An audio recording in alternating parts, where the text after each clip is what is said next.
And Michael, you go from, from trying to prove that documented everything is fine, and then you realize, wow, this is bad. I mean, this is diabolical. This is an absolute crime. And you, as a law enforcement officer, a former law enforcement officer, you're seeing this and you're thinking, wow, what do I have my hands on here? Well, Bill, it's almost difficult for me to comprehend.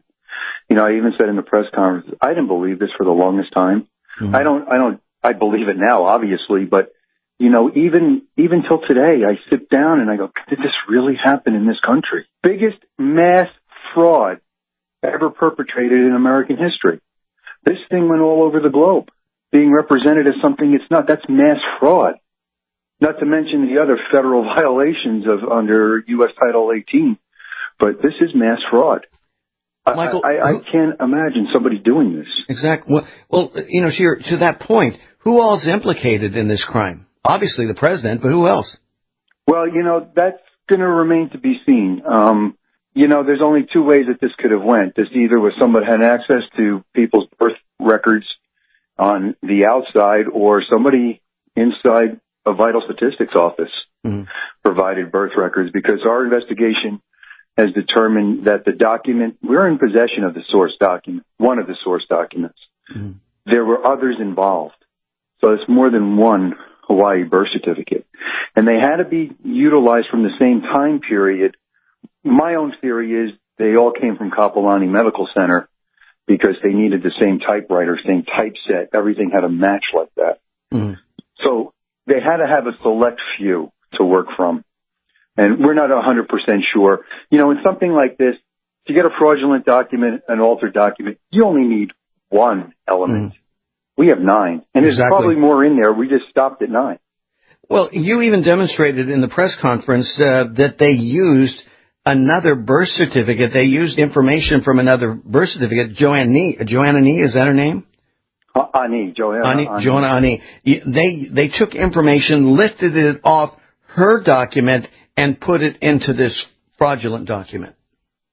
Not only did they do that, they did it in such a fashion that the information that was listed was all taken together, and it was taken in such a way that it would fill different fields of the document. Mm-hmm. So that made the information all relational to each other in positioning. So we determined that the way they did this is they took a point of reference, was a little checked off X in a box, and took 3 or 4 other words and pulled them over at one time and laid them into what we believe is a template document. And they laid them in. So these words and these X's are relational to each other. You pick them up in one block. It wouldn't matter where you put them on the face of the planet at that point in time. They are always going to be relational to each other. Exactly. And that was one of the keys. The other key that we had were 2 date stamps in the lower left and right-hand corners. Now, these date stamps are important because they're going to give the appearance that this document was created in 1961.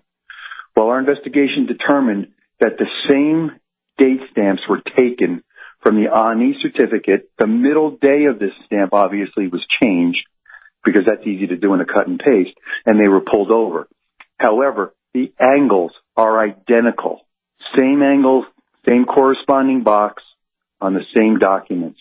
In other words, it is humanly impossible for someone to have hand-stamped a document 2 times, and then 16 days later, if we're going to believe that certificate was created 16 days, before, it's going to be impossible to replicate those angles. These are to the exact measurement. They are exactly identical. That's impossible. Michael, a few seconds.